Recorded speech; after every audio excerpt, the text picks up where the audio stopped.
नमस्कार दोस्तों, मैं हूं आशुतोष और पिछले 2 वीडियोस में हमने म्यूचुअल फंड की इक्विटी स्कीम्स और डेब्ट स्कीम्स के बारे में देख लिया था।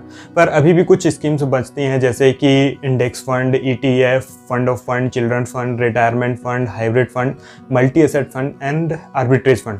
तो इस वीडियो में हम इन्हीं फंड्स के बारे में बात करेंगे। तो चलिए जल्दी से वीडियो को शुरू करते हैं।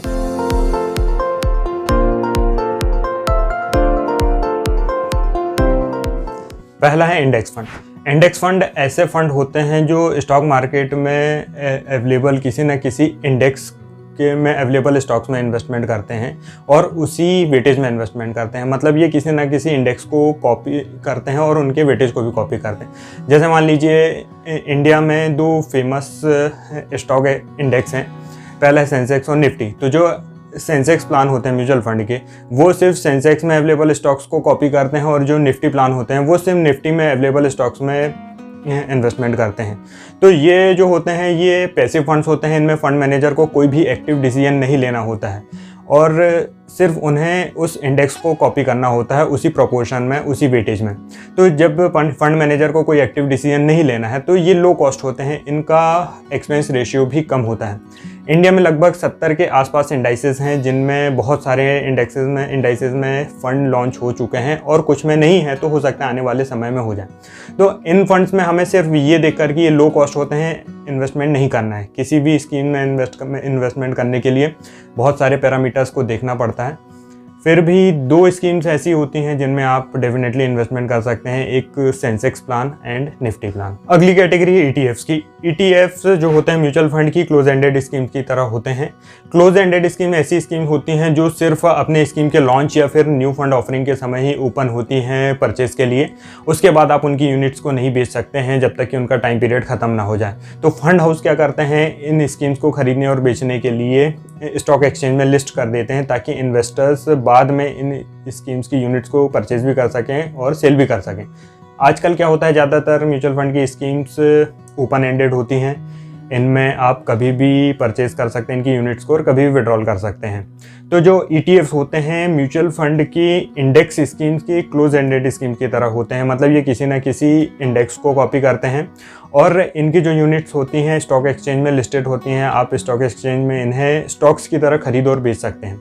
ये जो होते हैं इंडेक्स फंड से ज़्यादा लो कॉस्ट होते हैं, इनका एक्सपेंस बहुत कम होता है, लेकिन इनमें एक समस्या होती है लिक्विडिटी की। तो यदि आप नए इन्वेस्टर हैं तो आपको इंडेक्स फंड से शुरुआत करनी चाहिए, और यदि आपको ETFs में इन्वेस्टमेंट करना ही है तो पहले अपने एडवाइजर डिस्ट्रीब्यूटर से कंसल्ट ज़रूर करें। अगली कैटेगरी है फंड ऑफ फंड्स की। फंड ऑफ फंड्स ऐसे फंड्स होते हैं जो डायरेक्ट किसी स्टॉक्स में या बॉन्ड्स में इन्वेस्टमेंट ना करके किसी और म्यूचुअल फंड की यूनिट्स में इन्वेस्टमेंट करते हैं। अब ये फ़ंड डोमेस्टिक भी हो सकते हैं और इंटरनेशनल भी हो सकते हैं। तो इंटरनेशनल फंड्स में इन्वेस्टमेंट करने के लिए फंड ऑफ फंड बहुत ही अच्छा ऑप्शन हो सकता है। इंटरनेशनल फंड के अलावा ये फंड गोल्ड फंड्स और ETF में भी इन्वेस्टमेंट करते हैं। जो फंड ऑफ फंड्स होते हैं इनका एक्सपेंस रेशियो थोड़ा रेगुलर फंड से ज़्यादा होता है। क्यों? क्योंकि इनमें पहले तो हम जिस फंड में इन्वेस्टमेंट कर रहे हैं उसका एक्सपेंस रेशियो होता है, और साथ में ये जो फंड किसी दूसरे जो फीडर फंड में इन्वेस्टमेंट कर रहा है उसका एक्सपेंस रेशियो, ये दोनों मिला के हमें ही बेयर करना पड़ता है। अगली कैटेगरी है चिल्ड्रन फंड की। चिल्ड्रन फंड जो होते हैं ये एक टाइप के सॉल्यूशन ओरिएंटेड फंड हैं जो कि चिल्ड्रन से रिलेटेड गोल्स के लिए बनाए जाते हैं, जैसे कि उनकी शादी करना हुआ या फिर उनकी पढ़ाई हुई। ये जो फंड होते हैं हमें डिसिप्लिन वे में इन्वेस्टमेंट करने के लिए अप्रिशिएट करते हैं, क्योंकि इनमें 5 साल का लॉक इन होता है। मतलब आप 5 साल से पहले इन फंड से पैसा विड्रॉल नहीं कर सकते। हाँ, यदि आप करते हैं तो फिर आपको कुछ ना कुछ पेनल्टी देना पड़ता है। ये जो चिल्ड्रन फंड होते हैं ये डेब्ट और इक्विटी दोनों इंस्ट्रूमेंट्स में इन्वेस्टमेंट करते हैं, तो जिसे आप अपनी रिस्क प्रोफाइल के हिसाब से सेलेक्ट कर सकते हैं। इसी तरह अगली कैटेगरी है रिटायरमेंट फंड की। ये जो फंड होते हैं ये भी सॉल्यूशन ओरिएंटेड फंड हैं जो कि आपके रिटायरमेंट के गोल को लेकर बनाए जाते हैं। इन्हें पेंशन फंड भी कहते हैं। इन फंड्स में आप अपनी इनकम का कुछ हिस्सा अपने रिटायरमेंट के नाम से जमा कर सकते हैं। रिटायरमेंट फंड जो होते हैं अपनी एसेट्स का ज़्यादातर हिस्सा फिक्स्ड इनकम इंस्ट्रूमेंट्स में इन्वेस्टमेंट करते हैं, इसीलिए बहुत ही लो रिस्क होते हैं और फिर भी आपको 10 से 11% तक का रिटर्न जनरेट करके दे सकते हैं। इन रिटायरमेंट फंड का पैसा आप लमसम भी विड्रॉ कर सकते हैं या फिर आप इसे एक मंथली कैश फ्लो के रूप में भी ले सकते हैं। अगली कैटेगरी है हाइब्रिड फंड्स की। हाइब्रिड फंड ऐसे फंड होते हैं जो अपनी एसेट्स का कुछ हिस्सा डेब्ट सिक्योरिटीज़ में भी इन्वेस्टमेंट करते हैं और कुछ हिस्सा इक्विटी सिक्योरिटीज़ में भी इन्वेस्टमेंट करते हैं। मतलब ये एक तरीके से डेब्ट म्यूचुअल फंड और इक्विटी म्यूचुअल फंड का कॉम्बिनेशन होते हैं। हाइब्रिड फंड मेनली 4 टाइप के होते हैं: aggressive hybrid, conservative hybrid, balanced hybrid and balance advantage fund. तो एग्रेसिव हाइब्रिड ऐसे फंड होते हैं जो अपनी एसेट्स का 65 to 80% पोर्शन इक्विटीज़ में इन्वेस्टमेंट करते हैं और बाकी 35 to 20% पोर्शन डेब्ट में इन्वेस्टमेंट करते हैं। तो ये डेब्ट फंड से इक्विटी फंड से थोड़ी लेस वॉलेटाइल होते हैं और लॉन्ग टर्म में अच्छा रिटर्न जनरेट कर सकते हैं। तो यदि आप लॉन्ग टर्म के लिए इन्वेस्टमेंट कर रहे हैं और डायरेक्ट इक्विटीज़ में नहीं जाना चाहते हैं तो आप एग्रेसिव हाइब्रिड में इन्वेस्टमेंट कंसिडर कर सकते हैं। दूसरा फंड है हाइब्रिड फंड, कंजर्वेटिव हाइब्रिड। ये हाइब्रिड फंड 75 to 90% पोर्शन अपना डेब्ट इंस्ट्रूमेंट्स में इन्वेस्टमेंट करते हैं और 25 to 10% पोर्शन इक्विटीज़ में इन्वेस्टमेंट करते हैं। तो क्योंकि इनमें इक्विटी का एक्सपोजर बहुत कम होता है, डेब्ट इंस्ट्रूमेंट का एक्सपोजर बहुत ज़्यादा होता है, इस कारण ये डेब्ट फंड से ज़्यादा रिटर्न भी जनरेट कर सकते हैं। लॉन्ग टर्म में आपको कैपिटल एप्रिसिएशन और कैपिटल प्रोटेक्शन भी प्रोवाइड कर सकते हैं।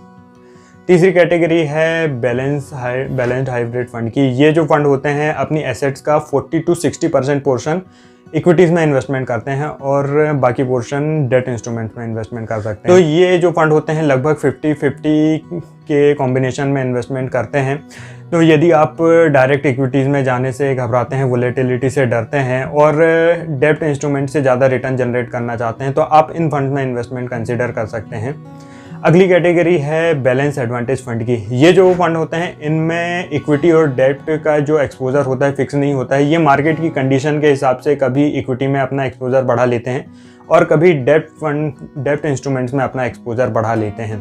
तो यदि आप डायरेक्ट डेब्ट फंड्स या डायरेक्ट इक्विटी फंड्स में इन्वेस्टमेंट नहीं करना चाहते हैं और रिटर्न भी अच्छा जनरेट करना चाहते हैं, वोलेटिलिटी भी बेयर नहीं कर सकते हैं, तो ये फंड एक अच्छा ऑप्शन हो सकता है क्योंकि ये मार्केट की कंडीशन के हिसाब से खुद ही अपने प्री डिफाइंड जो फॉर्मूलेज होते हैं उससे डिसाइड करते हैं कि कब इक्विटी में एक्सपोजर बढ़ाना है और कब डेट में अपना एक्सपोजर बढ़ाना है और रिवर्स मार्केट साइकिल में भी ये अच्छा रिटर्न जनरेट करके दे सकते हैं। अगली कैटेगरी है मल्टी एसेट फंड की। ये ऐसे फंड होते हैं जो डिफरेंट एसेट क्लासेस में इन्वेस्टमेंट कर सकते हैं, जैसे कि debt, equity, gold, ETFs etcetera.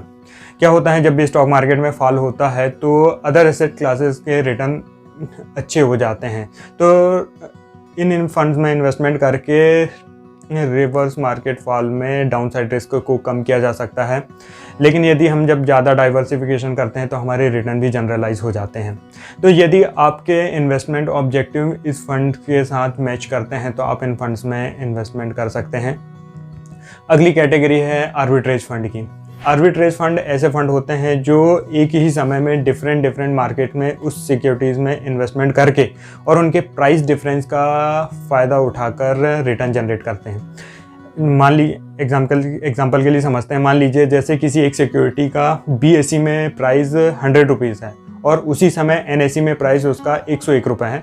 तो फंड मैनेजर क्या करेंगे, एक ही समय में उस सिक्योरिटी को BSE में खरीद कर NSE में बेच देंगे और 1 रुपये का रिस्क फ्री रिटर्न जनरेट कर लेंगे। तो ये जो फंड होते हैं बहुत ही रिस्क फ्री फंड होते हैं। इन्हें हम लिक्विड फंड या ओवरनाइट फंड से कंपेयर कर सकते हैं।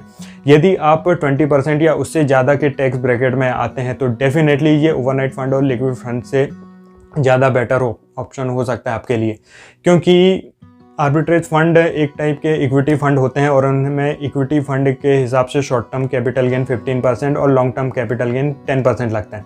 वहीं जो लिक्विड फंड और ओवरनाइट फंड होते हैं उनमें आपके इनकम टैक्स ब्रैकेट के हिसाब से शॉर्ट टर्म कैपिटल गेन देना होता है। तो दोस्तों इस वीडियो में हमने index fund, ETF, fund of fund, children fund, retirement fund, arbitrage fund, multi asset fund, hybrid fund, इन सारे फंड्स के बारे में बात की है। यदि इन फंड से या इन्वेस्टमेंट से रिलेटेड आपका कोई भी डाउट है तो नीचे कमेंट करके या नीचे दिए WhatsApp नंबर पे आप पूछ सकते हैं। यदि आप इस तरह के और भी वीडियोस देखना चाहते हैं तो प्लीज़ इस चैनल को सब्सक्राइब करें।